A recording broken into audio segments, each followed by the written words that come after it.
Good morning and welcome to the Sunday special comments of Dr. Lamba explaining Sikhism. Can you imagine a Sikh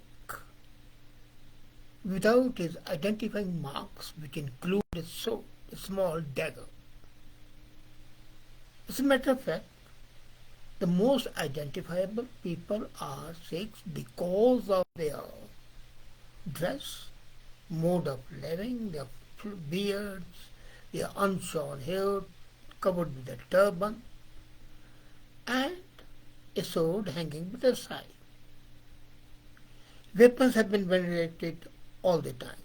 The Sikh weaponry is almost revered, and the veneration it receives is of such an importance that you cannot ignore it. The Brahm Kavach, written by Guru Gobind Singh, says that Sikhs are to be the sword of God. And not only that, he is almost lyrical when he says, "You are the Karag, Khanda, Asi, Dharatar, and Kripan." The Kshatriya warrior who recites this composition containing 32 praises daily will attain victory on the battlefield, decrease his sense of fear, and attain spiritual powers. So Sikhs are the sword of the God himself, herself. And they are not one, they are the Kharak, the sword, Khanda, the symbol of Sikhism, Asi, Dharadhar, Kirpan. And that's why the Sikhs have shown their bravery in wars anywhere. And that's exemplary. That's the reason. That it was the Sikhs alone who could conquer Afghanistan. That's the history of Afghanistan. Only once was Afghanistan won over, and that was by Maharaja Ranjit Singh, General Hari Singh Nalwa. And as I said, there is a certain dispute or rather doubt in some people's mind that while the Sikhs wear kirpan and venerate it and respect, why is it that the symbol of Sikhism is not kirpan but it's a khanda? And I'll come to that. But let me tell you, the Sikhs praised a need of weaponry reach a new heights during the times of Guru Gobind Singh, who presented the sword, and he called it the ultimate symbol of God's creative and destructive power. It creates and it destroys.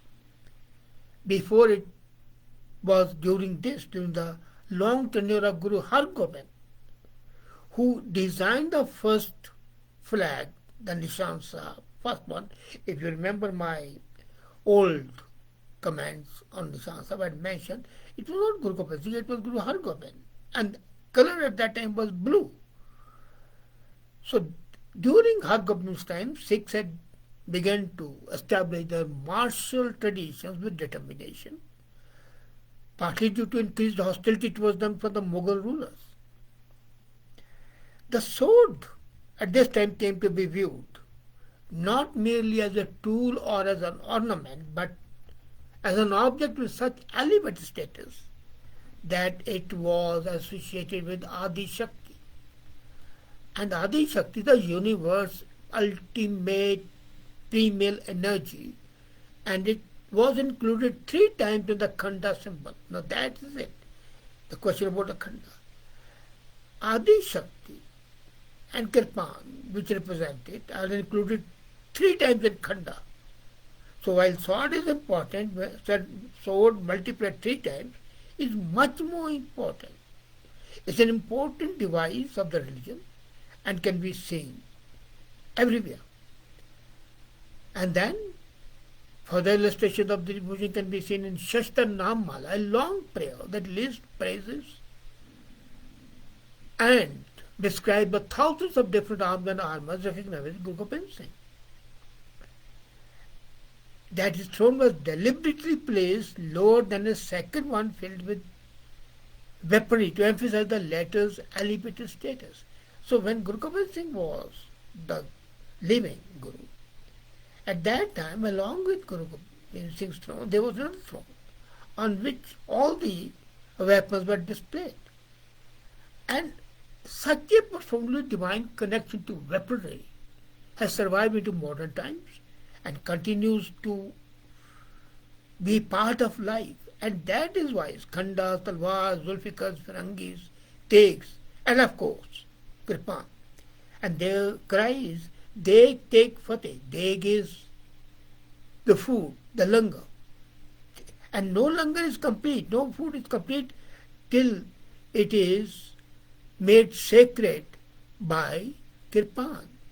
You take a sword, put it in the food, and becomes nectar. Now, kirpan is important as one of the 5 Ks.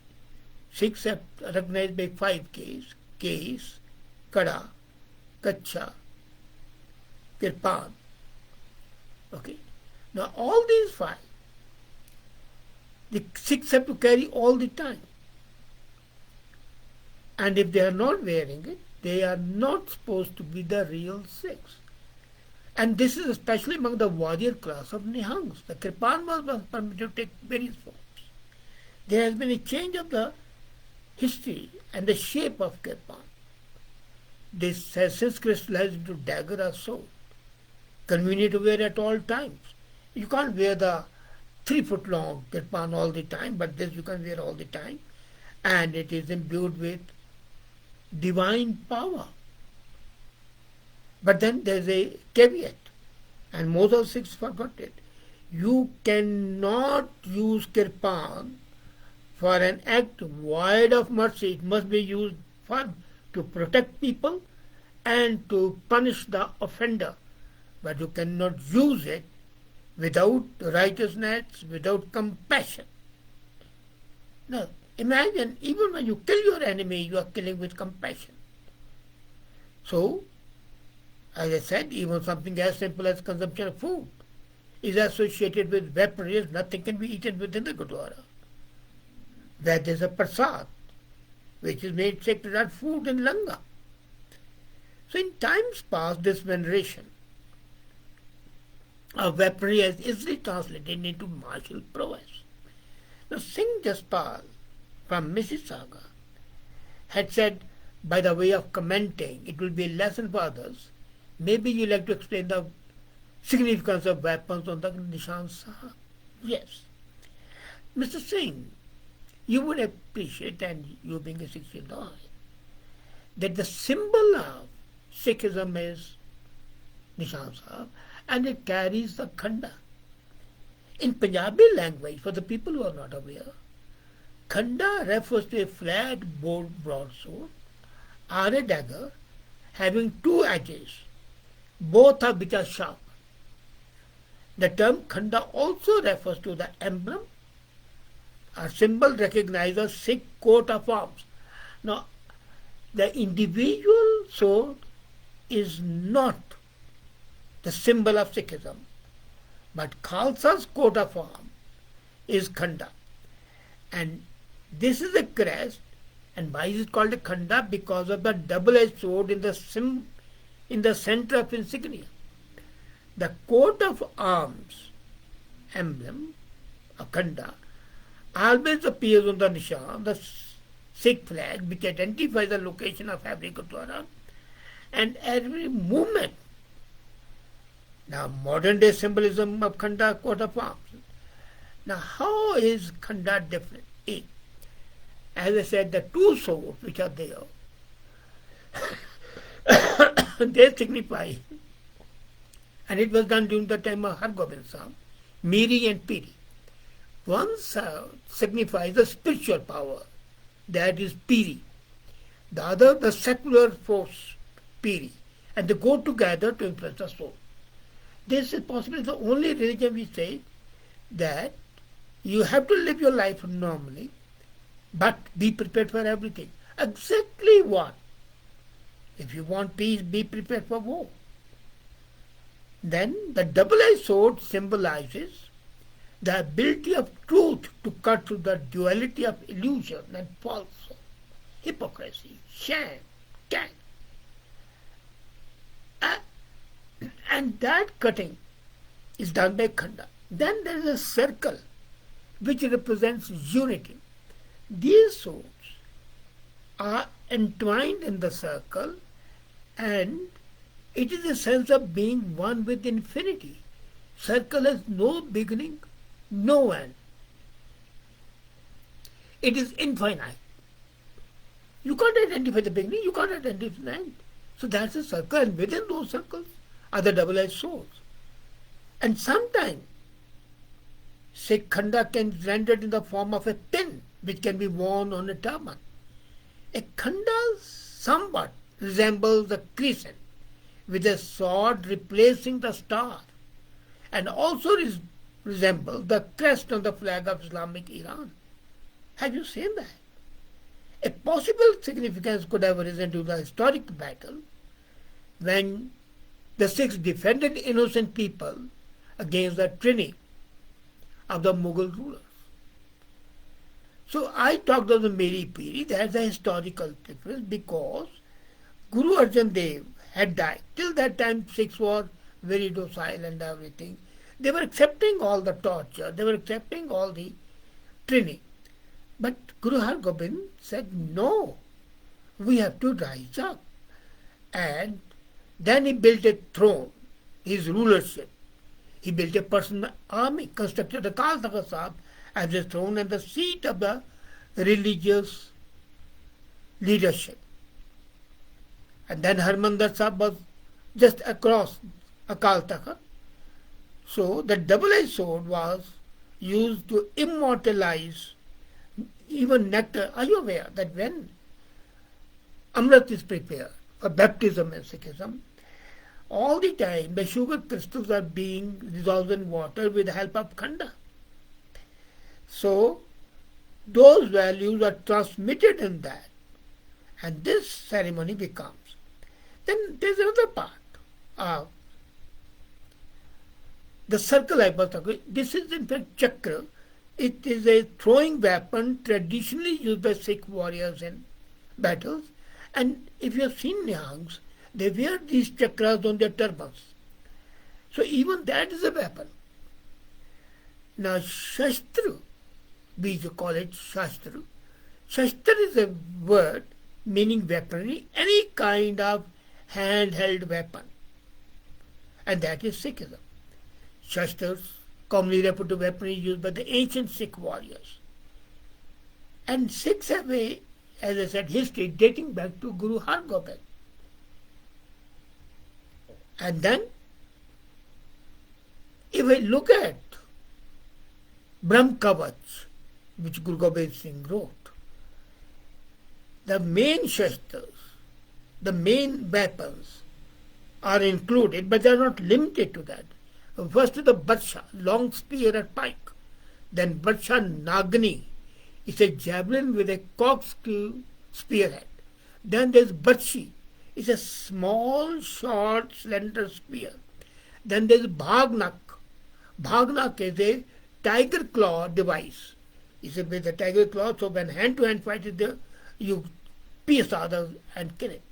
Then Bothiti. Bothiti is a throwing lance. And then Chakra, throwing ring. Then there's Dhal. Dhal is the shield to protect the body and deflect the enemy weapons. Then there are flails. These spinning weapons are chains, chakra, chulaks. Then there's another weapon called Guri. Now Gurj. What is Gurj is spiked mace. It's a mace with spikes, so you hurl it. Then there's a Qatar. This can pierce the armor. You know, people used to wear the iron mails to protect themselves. So Qatar could pierce that. Add flat implement, and it's a divided hammer. It's gripped in the fist and bound. So you right in the wrist, it's tied over there, and it's in the fist, and you kill it. So in hand-to-hand fight, Gurj is very important. And Qatar is very important. Then Khanda, Kirpan, we have talked. Then there is Khukri, which is used by Nepalese a lot, and the Sikhs were also supposed to use it. It's a curved broadsword. Of course, then Lathi is there. It's a wooden stick, talwar, single-edged curved sword, is 3 foot long, and tir. Tir is an arrow, spike, short spear. So these 16 weapons are the basic weapons described in the Brahm Coach, and they refer to the Sikh martial art. Now, Shastra, as I said, is basically the part, but then they are essential part of Sikhism. And if you look at it, look at the scriptures. They are honored in the scriptures. That's the only thing you would find in Sikh religion, that even the religious book, the legacy of Guru Gobind Singh includes a collection of compositions with a martial spirit. For example, in Dasam Granth, page 8, Namo Shastra Pande, Namo Astar Mange. So that is salutation to thee who are the wielder of the weapons, and the art accounted with arms. Can you believe it? The Guru saying that salutation to a person who can wear weapons, and that's in Dasam Granth. Then at Dasam Granth, page 75, says, Phoni yar funkaran bagi, bakaran shastra thanke sod matai.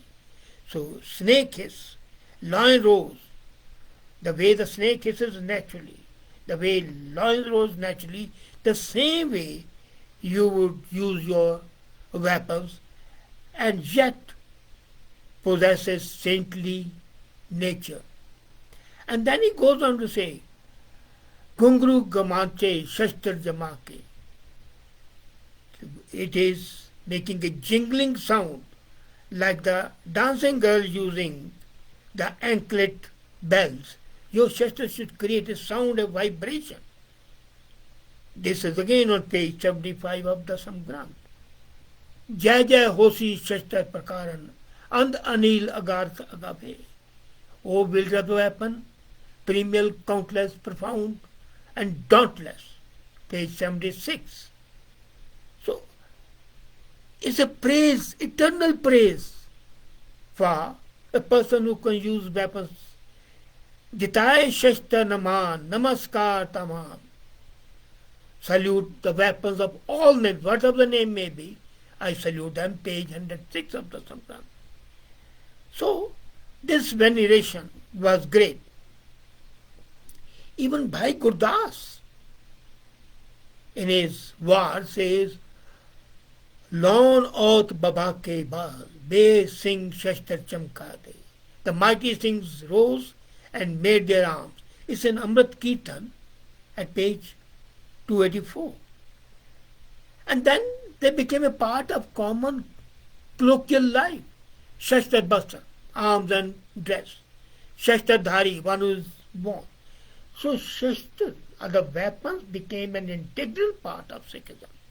And to return, while sword is one of the 5 kakars, 5 essentials to identify a Sikh, Khanda, which essentially has 3 swords, and a chakra, is a symbol of Sikhism.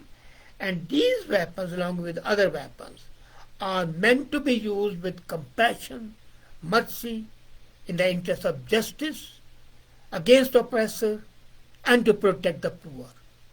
Tell me, all these generals and warriors, do they do that? No.